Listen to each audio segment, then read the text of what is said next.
Magandang araw sa inyong lahat at welcome sa aking channel. Sa September 30, 2023, gaganapin ang matagal nang inaabangan, the ABS-CBN Ball 2023, matapos itong formal na i-anunsyo at mag-imbita sa social media platforms ng Kapamilya Network. Ayon sa caption, may tagline itong A New Chapter Begins.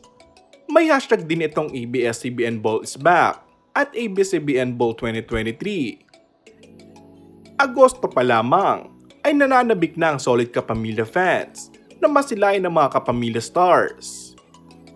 Say nila, sana raw lahat ng mga artista, dati at kasalukuyang artist ng ABS-CBN ay makita nila.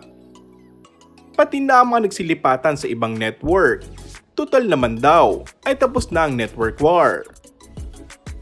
Matatandaang na-postpone ang ball noong 2022 dahil marami raw sa Kapamilya stars ang hindi makakapunta sa nabanggit na event. Kanya-kanya ang gawa ng mga poster ang mga fans kung saan bida ang sa tingin nila ay magpapabongga sa ball.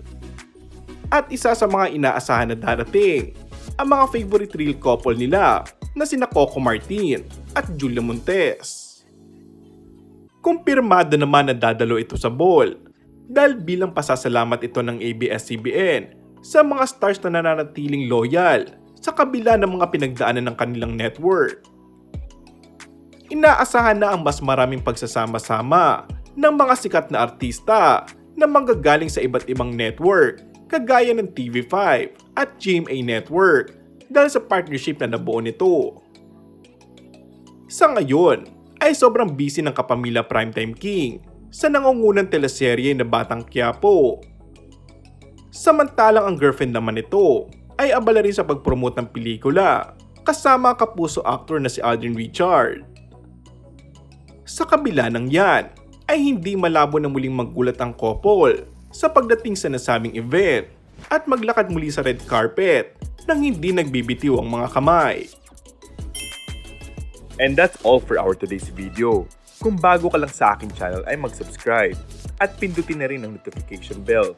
Maraming salamat!